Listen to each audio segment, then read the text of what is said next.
হঠাৎ বন্যার পর খালের পানির পরিমাণ অনেক বেড়ে যায়, আর এতে অনেকে জাল নিয়ে আসছে মাছ ধরার জন্য। এখানে প্রায় 8 জন আসছে জাল নিয়ে, একই জায়গায় এরা জাল মারতেছে। একজনের পর আরেকজন জাল মেরেই যাচ্ছে, কিন্তু আশানুরূপ কোনো ফলাফল দেখতেছি না। কারো জালে কোনো বড় মাছ দেখতেছি না। এরাও জাল নিয়ে আসছে মনে একটা আশা নিয়ে, যাতে মাছ ধরতে পারবে।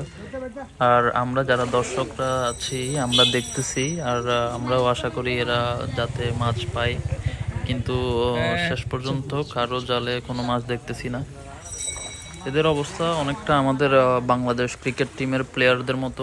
আমরা দর্শকরা অনেক আশা নিয়ে এদের দিকে তাকাই থাকি, কিন্তু এরা অনেক ভাবসাব নিয়ে আসে, কিন্তু তেমন কোনো ফলাফল আমরা পাই না শেষ পর্যন্ত।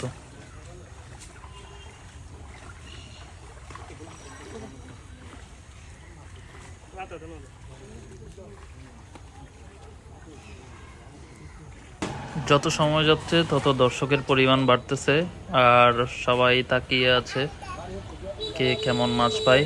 কিন্তু আমাদের আশা এখনো পূর্ণ হচ্ছে না। এখন পর্যন্ত আমি প্রায় 10-15 মিনিটের মতো দাঁড়িয়ে আছি এই জায়গায়। এখন পর্যন্ত খারো জালে কোনো একটা ছোট মাছ পর্যন্ত দেখলাম না আমি।